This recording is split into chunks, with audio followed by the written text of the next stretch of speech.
এই যে ১/১১ সুবিধাভোগী হয় আওয়ামী লীগ একরকম অলিখিত দায়মুক্তি দিয়েছে সেই ১/১১ তত্ত্বাবধায়ক সরকারে যারা মঈনুদ্দিন ফখরুদ্দিন ছিল। এখন বিএনপিও কি এরকম একটা অলিখিত দায়মুক্তি দিয়ে দেবে? এই যে আপনি এত অপকর্মের কথা বলছেন, মানে ওই সরকারের সুবিধাভোগী হিসেবে? বিএনপি, আমি বিএনপি কে ঠিক ডিফেন্ড করব না, কিন্তু আপনি লক্ষ্য করলে দেখবেন যে বিএনপি কিন্তু বহু আগে থেকে বলে আসছে যে তারা অতীত নিয়ে অত ঘাটাঘাটি করবে না, তারা ওয়ে ফরওয়ার্ড খুঁজতেছে, তারা ঐক্য করতে চায়। আমার ধারণা যে বিএনপি অহেতুক ঝামেলা এড়ানোর জন্য তারা কোনো কিছুকেই ওইভাবে সামনের দিকে নিয়ে এসে মানে বিষয়টা জটিল করতে তারা আগ্রহী না। এক, দুই হচ্ছে তাদের সামনে আসলে যেসব ক্রাইসিস আছে সেটা মোকাবেলা করবে, নাকি এই এই এই তিন গোল্লা নিয়ে আলোচনা করবে। মানে আসলে কিন্তু কিন্তু একটা, সংসদে তো দেখি আমি বলবো ভরপুর, যে একটা, সংসদে তো দেখি ভরপুর এইটা অতীত নিয়ে একটা আলোচনা। কে এইটা একটা রাজাকার, ওই কে যে মুক্তিযুদ্ধ বিরোধী। পার্কের মধ্যে একটা খেলনা থাকে না, এদিকে নামলে ওদিকে উঠে, ওদিকে হ্যাঁ, নামলে এদিকে উঠে। হ্যাঁ, তো হ্যাঁ। বিএনপির অবস্থাটা আসলে এইরকম। এখন আপনি কোন দিকে জোর দিবেন? আপনি এদিকে জোর দিলে ওইটা উঠে যাচ্ছে, এদিকে জোর দিলে ওইটা উঠে যাচ্ছে।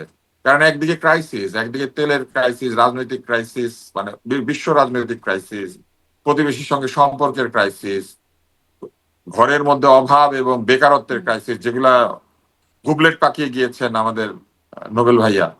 হ্যাঁ, তো এই গুবলেট গুলিকে ঠিক করার ক্রাইসিস, তো কতগুলা ক্রাইসিস তারা মিট আপ করবে?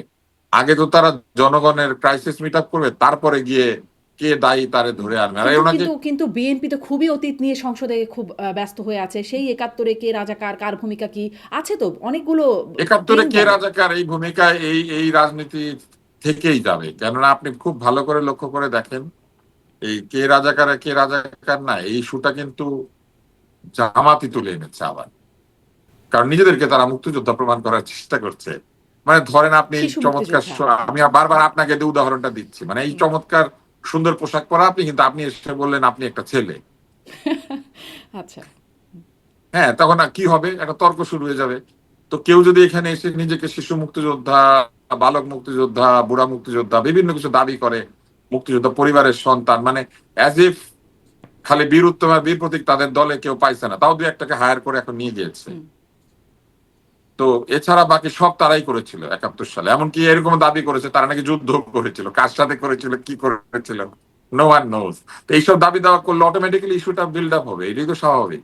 আপনি এসে মুক্তিযুদ্ধের কৃতিত্ব দাবি করে বসবেন, মানে এখন তো সেটা দাবি করতে শুরু করেছে। তো অতএব শুরু হয়ে গিয়েছে পুরনো রেটরিক, এবং এটাই তো মজা। এই এই রেটরিকে আবার জাতিকে আবদ্ধ করে ফেলার যে প্রক্রিয়া, সেইখানে সেখানে তো নিয়ে সরকারি আসার দল যে খুব আছে। চেষ্টাটা। মানে সেখানে তো সরকারি দল আছে। অতীত যেহেতু এড়িয়ে যায়, সামনে অনেক কাজ আছে। আপনি এই থিওরিতে নাই। সরকারি দলের গৌরবের জায়গা কি বলেন? সরকারি দলের গৌরবের জায়গা হচ্ছে সরকারি দলের নেতা একজন মুক্তিযোদ্ধা ছিলেন। সরকারি দল তাকে আহ, স্বাধীনতার ঘোষক এই হিসেবে তারা গর্ব করে সাবেক থাকে। মানে আগের নেতা। হুম। সরকারি দল সরকারি দল তাদের এই মুক্তিযুদ্ধ ভিত্তিক যে একটা ইতিহাস তাদের দলের সঙ্গেও আছে, এটাকে তারা এনজয় করে। হুম। তাহলে তারা ওই জায়গাতে আক্রমণ করলে তারা তো সেটা উত্তর দিবে, এটাই তো স্বাভাবিক। বাংলাদেশের বৃহদাংশের জনগণের জীবনের সবচেয়ে বড় অর্জন কি? মুক্তিযুদ্ধ। হুম। আর এই মুক্তিযুদ্ধের ফলাফল, আপনি বলেন মুক্তিযুদ্ধের সবচেয়ে বড় বেনিফিশিয়ারি কে হলো? জামাত ইসলাম। কেন? এই যে পাকিস্তানি কি জামাত ইসলাম জীবন এই কয়টা সিট পেয়েছে? হুম। জামাত ইসলাম যে পৃথিবীর বিভিন্ন দেশে দেশে আছে, সকল দেশের সকল আসন এক জায়গায় করলে এই জীবনে কোনো এতগুলা সিট পেয়েছে? যুদ্ধটা হয়েছিল, দেশটা হয়েছিল, সংসদ ভবনটা ছিল, সংসদটা হয়েছিল। হ্যাঁ, আমরা বাংলাদেশের ছেলে মেয়েদেরকে ইউনিভার্সিটিতে পাঠিয়ে পড়াশোনা করাতে পেরেছি, তাই না? ইন্টারনেট এসেছে হুম। বাংলাদেশে, এই যে উন্নতি হয়েছে, উন্নয়ন হয়েছে, বাংলাদেশ সামনের দিকে এগিয়েছে, তার এই ফল ৫০ বছর পরে এসে সবচেয়ে বড় বেনিফিশিয়ারি, তাই না? তো মুক্তিযুদ্ধ নিয়ে তো এই কামড়াকামড়ি চলবে, এটাই তো স্বাভাবিক। এটাই সবচেয়ে বড় আমাদের অস্তিত্বের সবচেয়ে বড় অর্জন মুক্তিযুদ্ধ। জি। এ- এটাই সবচেয়ে বড় কেক। যে কিন্তু কেকের এই কেক নিয়ে যে কামড়া কেকের উপর কামড়ি করে একটা কোনো পিঁপড়া। সলিউশনে যাওয়া গেল? মানে কামড়া কামড়িটাই না, দেখলেন, তারপরে কি হলো? এটা সলিউশনে তারপরে তো কেন যাবে জামায়াতের না নামে ঠিকই জানেন? বললেন ডাক্তার আব্দুল নূর তুষার যে মুক্তিযুদ্ধে বা ৭১-এ কি কোন দল কি করেছে সেটা আল্লাহই ভালো জানেন। শেষ পর্যন্ত তো এরকমই শুনলাম। হ্যাঁ, নিশ্চয়ই জানেন, এবং সেখানে তো একটা কিছু বিচার আচার হবে, সেই সময় টের পাওয়া যাবে। তবে আল্লাহ যে ভালো জানেন এই কথা থেকে অস্বীকার করেন না। কেউ বলেও না যে আল্লাহ ভালো, মানে আল্লাহ সর্বজ্ঞানী, সর্বব্যাপী, হুম। তাই না? তো মুশকিল হলো যে উনি আছেন জেনেও যারা এখানে মানে মিথ্যা কথা বলে, তাদেরকে নিয়ে তো প্রশ্ন উঠবে, তাই না? আপনি বসে থেকে বলবেন আপনি শিশু মুক্তিযোদ্ধা ছিলেন, এখন আবার বিএনপির লোকজন তো তারেক তাহলে তো রহমান মাননীয় তাহলে মানে প্রধানমন্ত্রীকেও শিশু ওইটা যদি মুক্তিযোদ্ধা আপনি দাবি করেন। বলেন যে আপনি শিশু মুক্তিযোদ্ধা ছিলেন, তাহলে তো ধরেন আমার একটা খেতাব পাওয়া উচিত। আমিও তো ওই সময় শিশু ছিলাম। শিশু অনেকে আবার মানে তামাশা করছেন, কেউ ভ্রূণ মুক্তিযোদ্ধাও দাবি করতে পারে নিজেকে এরপরে, যে ওই সময় মায়ের পেটে ছিল আর কি। কিন্তু একই রকম দাবি তো আসলে বিএনপির নেতারাও করছেন, তারেক রহমানকে শিশু মুক্তিযোদ্ধার খেতাব দেওয়ার জন্য বা স্বীকৃতি দেওয়ার দাবি করছেন। এই জিনিসগুলো সবসময় প্রত্যেক দলের মধ্যে থাকে, এবং তারা যেটা করেন এরাই ক্ষমতাকে প্রশ্নবিদ্ধ করে ফেলেন, কারণ তারা প্রকৃত অর্থে অবুঝ লোকজন এবং এক ধরনের অবিবেচক। এরা এমন সব প্রশংসা, এমন সব তৈলাক্ত কথাবার্তা বলেন যেগুলি আসলে নেতাকে বিব্রত করে, কিন্তু নেতার আসলে উত্তর দেওয়ার কোনো সুযোগ থাকে না। মানে এইটাই হচ্ছে অসুবিধা আর কি। ধরেন আমি এমন একটা কিছু কথা বলছি, আপনি আমার ছোট বোন হিসেবে আপনি চিন্তা করবেন আমার আচ্ছা ঠিক আছে বইলে ফেলছে বা করে ফেলছে, মানে এই উত্তর দেওয়ার কিছু নাই আর কি। কি বলবেন আপনি? কিছু বলার নাই কিন্তু। না, আমি আপনাকে বললাম যে আপনি আসলে মেলানিয়া ট্রাম্পের মতো ক্ষমতা বললাম, মানে আপনি এটা ভুল প্রমাণ করেন, কিছু বলার নাই। আপনি আমি কি যুক্তি দিতে থাকলাম, আমি যুক্তি দিতে থাকলাম যে মেলানিয়া ইমিগ্রেন্ট, আপনিও গিয়েছেন ওই দেশে, উনি ওইখানে থাকে, আপনিও থাকেন, তাই না? জোহরান মামদানি যেরকম নিউ ইয়র্কের মেয়র হয়ে গেছে, কোন একদিন আপনার সন্তান আপনার শহরের মেয়র হবে, কয়ে দিলাম কয়ে দিলাম আর কি। কিন্তু এই যে মানে ইতিহাস, আমি আপনাকে মুক্তিযুদ্ধের এই জায়গা থেকে সলিউশনটা বলে দিই। সলিউশনটা হচ্ছে মুক্তিযুদ্ধের ইতিহাসটা ঠিক মতো লিখে দেন, এই কেকটা কোথা থেকে এলো, কেকটা কিভাবে হলো বলে দেন, তাহলে আর এই তর্কটা থাকবে না। ইতিহাস নাড়াচাড়া করতে গিয়ে এটা প্রবলেমটা হয়েছে।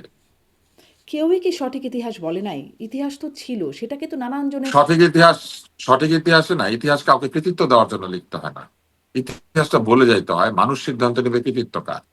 যেমন ধরেন এই যে ব্রিটিশরা আমাদেরকে পরাধীন বানিয়ে ফেললো, আমরা কিন্তু খুব বলি সিরাজউদ্দৌলার পরাজয়ের সাথে সাথে ভারতের স্বাধীনতার সূর্য অস্তমিত হলো, কথাটা মিথ্যা। ভারত তখনও স্বাধীন ছিল। বাংলার নবাব, যিনি মুঘল কর্তৃক ফরমান প্রাপ্ত নবাব আর কি, তখন এই নবাবরা ফরমান নিয়ে মুঘলদের একটা ডিক্রি নিয়ে বিভিন্ন প্রদেশ শাসন করতেন। তো সুবে বাংলার নবাব হচ্ছেন এই মুর্শিদ কুলি, আলীবর্দী, তারপরে সিরাজউদ্দৌলা। এটা এটা কিন্তু মুঘল বাদশার ফরমান বলে। এই নবাবকে হারিয়ে দিয়ে নতুন একটা নবাব এখানে বসেছে, যে বসেছিল সেও কিন্তু মুঘল বাদশার ফরমান বলে। সে ব্রিটিশদের সাহায্য নিয়ে সিরাজউদ্দৌলাকে হটিয়ে দিয়েছে, কিন্তু মীর জাফর মুঘল বাদশার ফরমান বলে, কিন্তু মীর জাফরকে মুঘলরা অস্বীকার করে নাই। ফলে আমাদের এখানে যে ভারতের স্বাধীনতা সূর্য আমাদের এখানে অস্তমিত হয় নাই, কিন্তু আমরা এটা নিয়ে খুব গর্ব করি। ইতিহাসটা ঠিক মতো লেখা উচিত। সিরাজউদ্দৌলা পরাজিত হয়েছিলেন, তার নিজের কিছু ভুল ত্রুটি ছিল সেই কারণে, নাহলে এত সৈন্য নিয়ে পরাজিত মানে হবেন কেন, ইতিহাস তাই ঠিক না? মতো হওয়ার লেখা কথা। হয় নাই, ফলে এখন এটা নিয়ে কামড়াকামড়ি যার যার স্বার্থে চলতে ওই থাকে। যে ইতিহাসে কৃতিত্ব দিতে গেলে কি হয় জানেন, ইতিহাসে কাউকে আপনি বেশি কৃতিত্ব দিতে গেলে আলটিমেটলি ওই ইতিহাসটা নানান ধরনের তর্কে চলে যায়। যেমন এই এক কৃতিত্ব আমরা সিরাজউদ্দৌলাকে দিচ্ছি, আরেকদিকে ব্রিটিশরা একটা ইতিহাস লিখেছিল যে সিরাজউদ্দৌলা হলো কি বলে হলওয়েল আহ, একটা হত্যাকাণ্ড ঘটিয়েছিলেন, কি একটা কুয়া বানিয়ে ওখানে সবাইকে ব্রিটিশদেরকে নাকি আটিয়ে দিয়েছিলেন। পরে হিসাব করে দেখা গেছে যত লোককে ওখানে ঢুকানো হয়েছে বলা হয়েছিল, অত লোক ওই গর্তের মধ্যে কোনোভাবে ঢুকানো সম্ভব না, কিন্তু তারা ওইটা লিখেছে কারণ সিরাজউদ্দৌলাকে ভিলেন বানাইতে হবে। এরকম ইতিহাস লিখতে গেলে ইতিহাসে কুতর্ক সৃষ্টি হয়, কারণ দুই সাইডে তো মিথ্যা বলছে, কিছু মিথ্যা কিছু সত্য, কিছু মিথ্যা কিছু সত্য। তখন এই মিলেমিশ হয়ে এমন একটা ঘেটু তৈরি হয়, ওই ঘেটুর মধ্যে থেকে আর মানে মানে এই জন্যই সবজি প্রশ্নটা ঘেটু করছিলাম যে ঘেটু তৈরি না, না ঘেটু হয়ে যায়। সরকার এখন সামনের দিকে এগোতে চায়, অতীত নিয়ে খুব পড়ে থাকতে চায় না, কিন্তু এই কামড়াকামড়ি বা বিতর্ক ঘেটু তৈরিটা এটা আবার থেকেই যাচ্ছে। এটা মনে হয় আর মানে অন্ততপক্ষে অতীত এটা হিসেবে যা সহজে যাবে দেখলাম। না, কারণ এটা এটা দূর করতে পারার কথা নতুন প্রজন্মের, অথবা এটা দূর করতে পারার কথা আহ যারা বুঝদার লোক তাদের। কিন্তু প্রবলেমটা হলো এই কথার ভিত্তি দিয়ে যেহেতু, এই কথার ভেতর দিয়ে যেহেতু রাজনৈতিক প্রাপ্তি পাওয়ার একটা সম্ভাবনা থাকে, রাজনৈতিক কারণে এটা নিয়ে তর্কটা চালিয়ে যাওয়া হচ্ছে, এটা চলতেই থাকে। আচ্ছা,